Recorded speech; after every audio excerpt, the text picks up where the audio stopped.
nuestro invitado de hoy, que es el presidente del Consejo de la Magistratura de la provincia del Chubut, que ya está en la última etapa de su mandato, seguramente para los próximos días, Enrique Maglione. ¿Cómo le va, doctor? Gracias por venir. ¿Cómo le va? Buenas tardes. Bueno, viene con muchos temas, ha organizado un foro federal en los últimos días, se ha festejado los 25 años que cumplió justo, le tocó en el año de la pandemia el Consejo, ¿no? Así que con mucha actividad, y tengo entendido que ya en los próximos días sería la última sesión presidiendo el Consejo. Bueno, así es, como todos sabemos, en el curso del año pasado, el día 3 de julio del 2020, nuestro Consejo de la Magistratura cumplió sus 25 años de vida. Y en aquel momento pensábamos hacer, bueno, pensábamos celebrar, hacer un gran acto e invitar a los primeros consejeros que iniciaron este camino institucional, pero bueno, la pandemia nos lo impidió y bueno, postergamos toda esta celebración para este año. Y que si bien pudimos ir haciendo el reconocimiento personal a cada uno de esos primeros consejeros o a sus familiares, porque hay algunos que ya no están en este mundo, para un merecido reconocimiento, no pudimos hacer algo importante que se merece el Consejo de la Magistratura por los primeros 25 años de vida. Que comenzó a funcionar en el 95, contémosle, mientras lo escuchaba, digo, viene bien también a mucha gente que por ahí escucha y no tiene bien en claro que este organismo, cuál es la importancia que tiene. Siempre se dice que el de Chubut es ejemplar porque tiene además consejeros populares, que es como muy plural. La integración se acaba de votar, la gente debe recordar que ha votado en un par de circunscripciones entre Leu y en Esquel, por ejemplo, para renovar consejeros, ahora que ingresan 6 consejeros nuevos. Bueno, ¿no? así es. El Consejo de la Magistratura del Chubut, en forma inteligente, nuestros constituyentes eligieron un modelo que integre a todos los integrantes de la sociedad. Entonces, el Consejo de la Magistratura es único en el país. Nuestro Consejo está constituido por representantes de magistrados, representantes de abogados, representantes de los empleados judiciales, el Poder Judicial a través de su presidente, del presidente del Superior Tribunal de Justicia, y consejeros populares que se eligen en elecciones directas.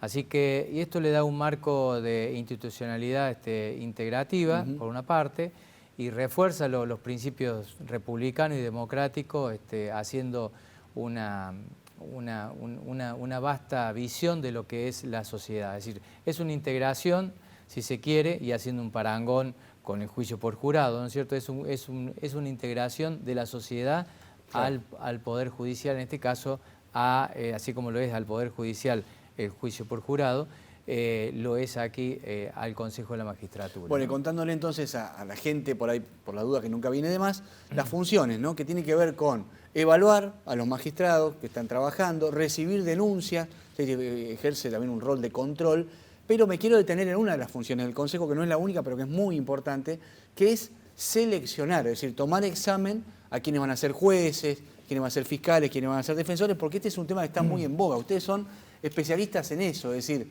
se encargan, invitan juristas especializados, con un rol más técnico, ¿no? Digo, porque lo quiero meter en el tema del Superior Tribunal de Justicia, que es la Constitución. Bueno, sí, dentro de las funciones constitucionales que tiene el Consejo de la Magistratura es seleccionar y designar magistrados. Seleccionar, cuando hablo de magistrados, hablo de fiscales, de defensores públicos y de jueces. Como así también se hace esta selección y designación de los jueces de paz de primera categoría. En esa selección nosotros tomamos un examen que consiste en 3 etapas, en 3 fases. Un examen escrito, que consiste por lo general en algún caso práctico o en alguna sentencia, depende la naturaleza de la selección que se esté realizando para un magistrado en particular. Luego se hace un examen oral y luego se pasa esa sería la segunda etapa, y la tercera fase son las entrevistas personales, que las hace el Consejo en pleno. En la primera etapa, en el escrito técnico, nosotros invitamos a juristas a juristas especializados y académicos del país, generalmente son de la Universidad de La Plata, de Buenos Aires, de Córdoba, de Rosario, de Mendoza, Tucumán. Y son ellos los que van a evaluar en forma conjunta con la mesa evaluadora, que está conformada a su vez por 2 consejeros, que pueden ser de cualquier estamento, así puede ser un consejero popular, un consejero, un abogado, lo que sea. Junto con el jurista van a evaluar ese examen técnico. Por cierto, el examen técnico que tiene que ver con el escrito lo hace únicamente el jurista invitado. El examen oral también lo hace el jurista invitado, es decir, lleva en definitiva, en cabeza, lidera el examen, pero a su vez los consejeros pueden realizarles preguntas técnicas que tengan que ver con la materia en ese caso. Y luego se pasa, quienes hayan aprobado este examen técnico, se pasa a una entrevista personal. En esa entrevista personal, allí participamos todos los consejeros, participa el Pleno en su conjunto, y se le formula una serie de preguntas que tienen que ver con el rol que va a cumplir en el caso de ser seleccionado magistrado. Quizás pienso en una sesión de los diputados se asemejaría más, por cómo está visto el proceso en la Constitución, a esta etapa, a la de la entrevista personal. La mayoría son legos, o sea, no son especialistas en Derecho y muy pocos que han estudiado Derecho, y es una entrevista de decir, bueno, el perfil se busca, no sé, ¿qué tipo de preguntas se hacen en ese tipo de bueno, se hacen preguntas primero genéricas relacionadas con temas que estén en boga, por ejemplo, perspectiva de género, aborto, el lenguaje inclusivo, lenguaje claro, la visión que tengan de la sociedad, es decir, el arraigo que tengan en la comunidad, el conocimiento que tengan sobre las distintas problemáticas que tiene una comunidad. Es decir, por ejemplo, la comarca de la Cordillera, las comarcas de la Cordillera son muy distintas a las comarcas del Valle, y Comodoro es muy distinto a Puerto Madryn, a Trelew, a Rawson. Es decir, si vamos a seleccionar un juez, un magistrado, un fiscal, un defensor, bueno, tenemos que ver a dónde va a ejercer su función. Por ejemplo, y le doy un ejemplo, se presentó una postulante para un juzgado un juzgado penal en la ciudad, en la localidad de Lago Puelo, que venía de la ciudad de Mendoza. Una excelente postulante con un nivel técnico académico muy bueno, dio un examen escrito y oral muy bueno. Ahora pasó a las entrevistas personales y bueno, queremos decir que si bien nos satisfizo en un montón de respuestas que nos dio, en otras no, porque era una persona que no conocía la problemática que tiene precisamente ese lugar, esa comarca, que hoy por hoy es una de las circunscripciones más conflictivas que tiene la provincia del Chubut. Y bueno, iba a ser juez penal allí. Entonces, no nos satisfizo su perfil para ese cargo y en ese lugar. Tal vez si se hubiese presentado en Trelew o en Comodoro, bueno, por allí la problemática es distinta, o si hubiese de alguna forma interiorizado más cuáles son las diferentes áreas a que hay que abordar o lo que fuese, y hubiese tenido un éxito que no lo tuvo en la localidad de Lago Puelo. Doctor, y acá me quiero meter entonces en esto que tiene que tratar la legislatura. Creo que era un ejemplo que ha dado Néstor Kirchner cuando era presidente, que se autolimitó en sus funciones, pudiendo él directamente enviar un nombre que lo votan en el Congreso. Él generó esto de las audiencias públicas. Y bueno, surge esta ley en la provincia del Chubut. Históricamente era el gobernador el que lo propone, así lo dice la Constitución, sigue siendo así.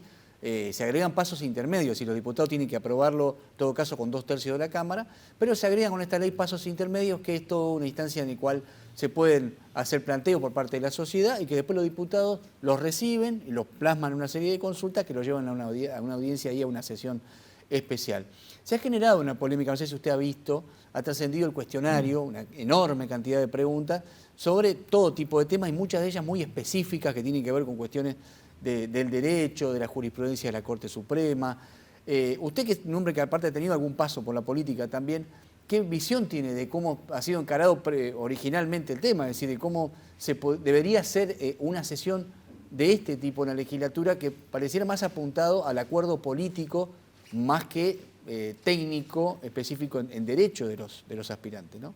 Bien, si bien hay una ley que así prevé el procedimiento, yo creo que el espíritu de la ley es claro y es bueno, ¿no es cierto?, ese espíritu de hacer como que los diputados tengan un rol importante en este sentido en las entrevistas, en entrevistas personales que deben tener con los postulantes en este cargo, con los candidatos a integrar el máximo tribunal de la provincia.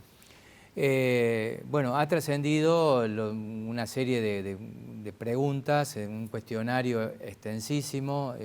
Desde mi punto de vista, yo opino de afuera nada más, no soy diputado ni soy candidato al Poder Judicial.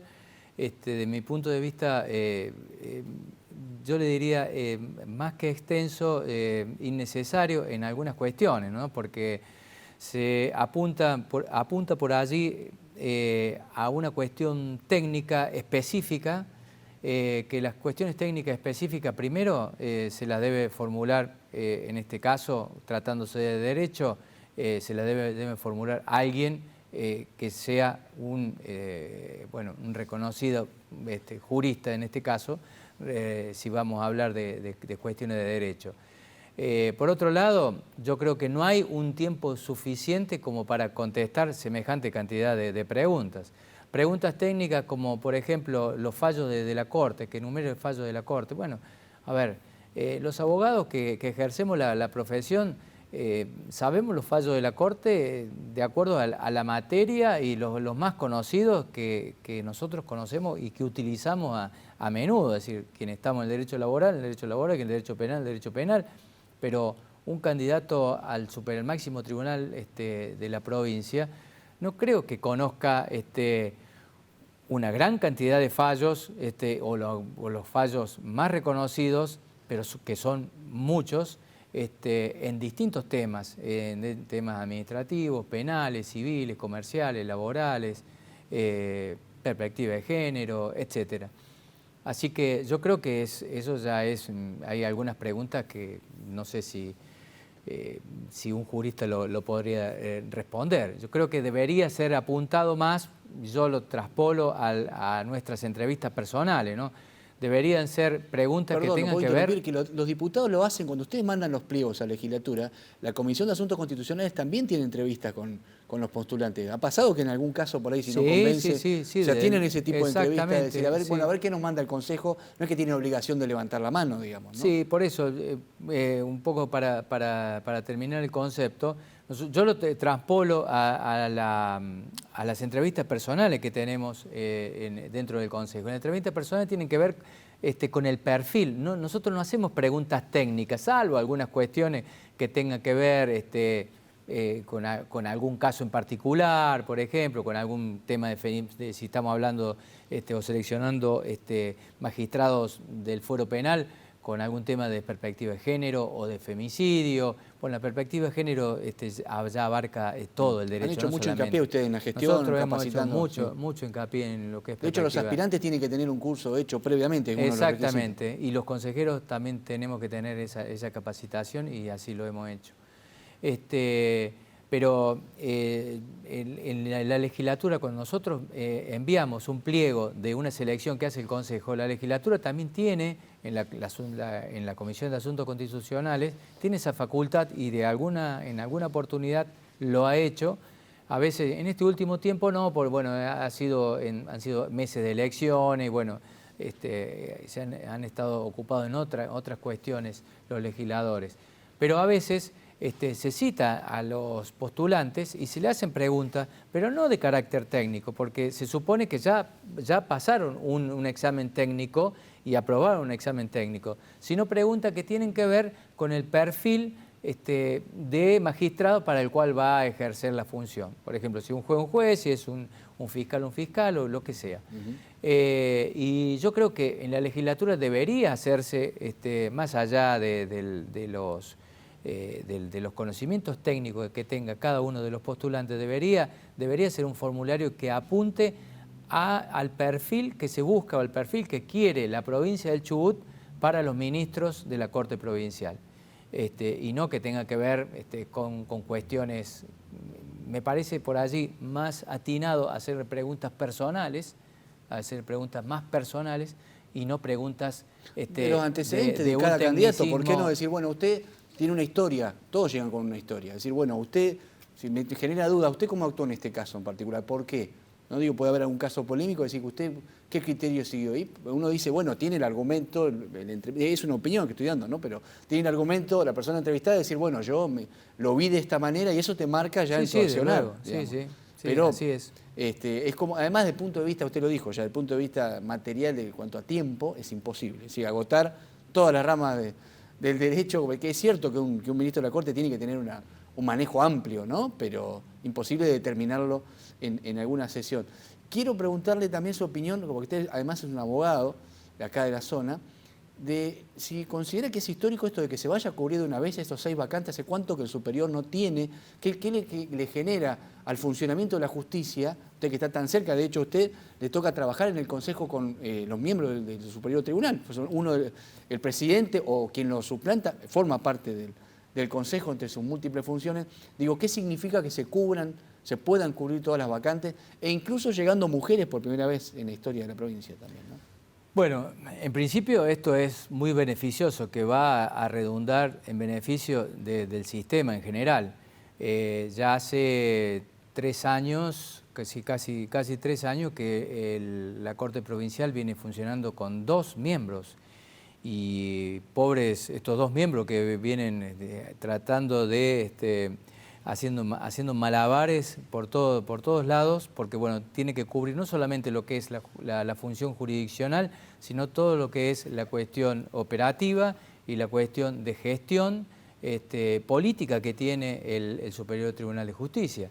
Entonces, y es materialmente imposible, y ha sido casi materialmente imposible, y bueno, los ministros de la Corte han tratado de cubrir estas funciones a lo largo de estos 2 años, con una pandemia de por medio, bueno, una serie de dificultades que, por cierto, eso repercute de la cabeza, repercute hacia abajo en forma considerable. El hecho que se cubra todos los miembros del Superior Tribunal de Justicia va a ser muy beneficioso porque vamos a tener las 2 salas, la sala penal y la sala no penal. Por una parte, seguramente va a haber una distribución de tareas, alguien que se ocupe más de la parte operativa, alguien que se ocupe más de la gestión, de la cuestión presupuestaria, de la relación con el gremio, de la relación con los otros poderes, etcétera, que generalmente eso lo hace el presidente, ¿no? Pero bueno, puede haber seguramente, como lo hubo en alguna oportunidad, una distribución de tareas que eso hace en optimizar los recursos, tanto humanos como económicos, que tiene el Poder Judicial, por una parte. Y por otro lado, bueno, estamos asistiendo a un momento histórico, porque va a ser la primera vez que van a integrar la Corte Provincial 2 mujeres. Así que, bueno, es un avance muy importante en cuanto a la inclusión de las mujeres, en este caso, en la cabeza del Poder Judicial. Que si bien hay muchas mujeres que son magistrados, hay muchos jueces, sobre todo en el fuero de familia, hay muchas juezas mujeres, muchas funcionarias mujeres, no así han tenido la posibilidad de acceder al máximo cargo del Poder Judicial, ¿no? Sí, hay algunos informes que ha difundido la Oficina de la Mujer del Superior Tribunal donde habla de esto, ¿no? Es decir, hay una gran cantidad de mujeres en el sistema, pero cuesta muchísimo acceder a los lugares de máximo poder, incluso comparado con otras provincias. Hay provincias que tienen las cortes mucho más integradas con mujeres, y Chubut en sus 60 años o más de 60 años nunca tuvo una mujer en la corte. Bueno, esto creo que agota el capítulo, que uno de los temas que lo habíamos convocado, que tiene que ver con esto del proceso de selección. A mí me queda claro, por lo menos, que es una cuestión de sentido común, ¿no? Es decir, que los diputados, por supuesto, que ejercer su poder de levantar la mano o no en base a un criterio lógico de que te guste un perfil o no de un candidato, no a tomarle un examen que además en la mayoría de los casos los diputados no están en condiciones de hacer. Quería para el cierre preguntarle de lo inmediato que le queda por resolver, por trabajar al Consejo de la Magistratura en los próximos días. Tengo entendido que hay un jury por hacerse, un jury pendiente, se habla de la suspensión de algún magistrado que está en funciones. Bien, se nos ha corrido vista últimamente, bueno, antes de nada, quiero decirle que el día 9 de diciembre tenemos la última sesión ordinaria y el día 10 ya está el recambio de autoridades. La última sesión vamos a tratar, entre otros temas administrativos, cuestiones que tienen que ver con sorteo de comisión de admisibilidad de denuncias que han ingresado en este último mes, algunas evaluaciones que están pendientes y bueno, y algunas otras cuestiones más administrativas menores. Como también perdón. Así que no es menor, llamados a concursos de cargos que están vacantes. Y seguramente también, me estoy acordando, vamos a designar aquellos magistrados que hayan alcanzado el acuerdo legislativo correspondiente, que son de los últimos concursos que hemos tomado en el mes de septiembre, perdón, el mes de octubre y fines de septiembre también, algunos magistrados que los vamos a designar ahora.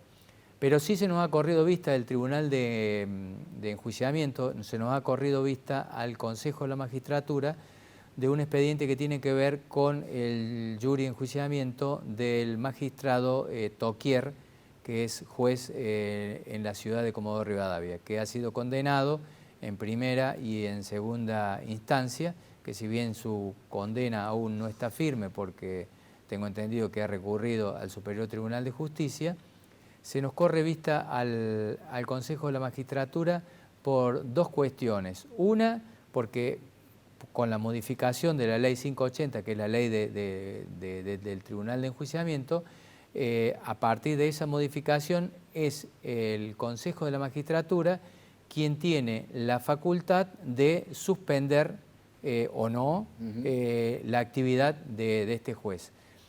Porque aquellos que no conocen el derecho o aquellos que nos están escuchando, y bueno, a veces las leyes son así, resulta un disparate que un juez haya sido condenado por un delito común. Ese juez que intervino en toda la causa de los concursos de las empresas de Cristóbal López, si no me equivoco, ¿no? Tiene que ver con esa... sí, tiene que ver con ese... Con su actuación. Con su actuación en un concurso de una empresa, la empresa Oil. Empresa Oil. Bien. Fue condenado y fue ratificada su condena. Y sigue en funciones, sigue trabajando. Y sigue en funciones, está yendo como a trabajar, está dictando sentencia.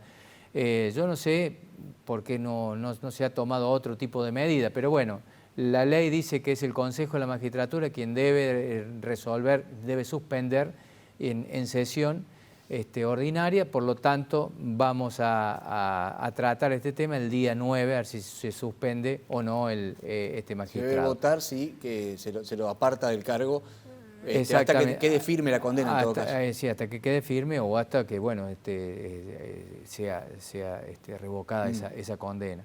Y por otro lado, está en cabeza del Consejo de la Magistratura el llevar adelante la acusación en el Tribunal de Enjuiciamiento.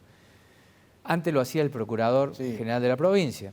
Con la modificación de esta ley, ahora es el Consejo de la Magistratura a través de 3 miembros que son sorteados dentro del Consejo de la Magistratura, por eso en esta próxima sesión vamos a sortear esta comisión acusadora de 3 consejeros para que oficien de órgano acusador dentro del Tribunal de Enjuiciamiento.